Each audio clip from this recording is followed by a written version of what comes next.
Women's History Month celebrates the struggles and achievements of women throughout the history of the United States. On this segment, I talk with members of the planning committee behind the events for this month's observance. Master Sergeant Amber Isenberg, Technical Sergeant Rebekka Thompson, and Staff Sergeant Mandelin Hoover. I'm Senior Airman Soraya Hines, and this is Airmen in Cars Getting Smoothies. So we're going to play a little game, which see if you guys remember what you were researching, because the prize at the end of this game, if you are both okay with it, is the loser between you two has to buy the winners their smoothie. All right, So it's on. it is on. All right, so in 1869, this U.S. territory, which eventually became a state, was the first to allow women the right to vote. Which state was it? Your choices are Hawaii, Wyoming, Arkansas, or California? Wyoming. Sergeant Thompson gets the first All right, point. fine. Question number 2. How long did it take Amelia Earhart to cross the Atlantic Ocean in 1928? 18 hours, 20 hours, 25 hours, or 30 hours? 20 hours. 40 minutes. 40 minutes. You gotta add the 40 minutes. No. Yes! That wasn't an option. But it's the truth. Transatlantic flight of 1928. 20 hours, 40 minutes later. All right, she She wins. landed at South Wales. And then your bonus question, worth 3 points. Before Gossip Girl was a TV series, it was a book series written by Cecily von Zeg. I don't know how to pronounce her name. Zagazar. I don't know. But Doesn't matter. it was originally a book series. Now Okay. she based this book series off of a single book written by the first woman to win a Pulitzer Prize. What book was it? You have Pride and Prejudice, The Age of Innocence, Jane Eyre, and Wuthering Heights. Oh gosh. Oh my goodness. Yeah. You went to college, Amber. This is not what I studied. However, I did watch Gossip Girl back in the day.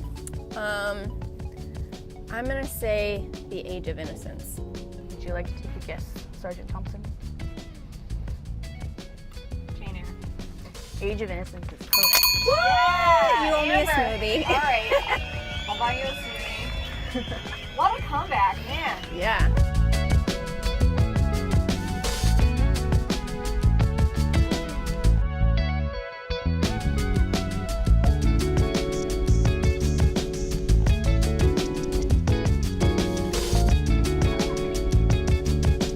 So, Sergeant Hoover, it's lovely that you can join us here. You didn't get to ride around the car, which you missed them going through trivia. So that's I won. Yes, she did win. So to start off, how do you all feel that women in the past have kind of paved the way for women today? Like you're saying, it doesn't feel like we're the first. So how do you feel that women in the past have made it that way for us?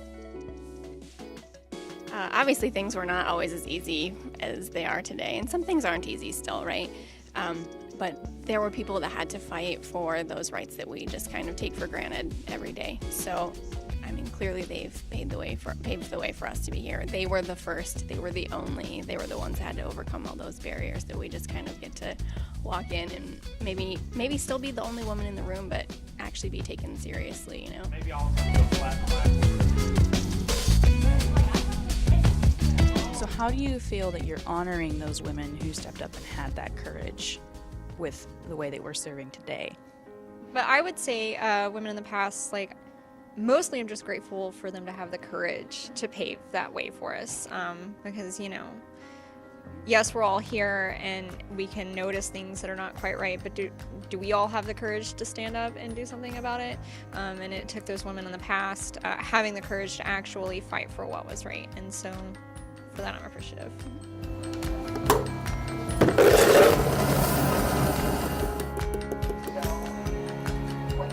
I would say, if anything, by honoring them is continuing to serve. More of us still enlisting. If they were the first and the only and it stopped there, I don't think that's a way for us to honor them. So by enlisting and staying in, hopefully 20, 30 years, that would be my way of honoring them. Master Sergeant Isenberg, Technical Sergeant Thompson, Staff Sergeant Hoover, I just want to thank you all very much for being here with me and being able to talk about Women's History Month on this episode of Airmen and Cars Getting Smoothies. It has been wonderful, and I look forward to our next Lean In meeting. Thank you. Thanks.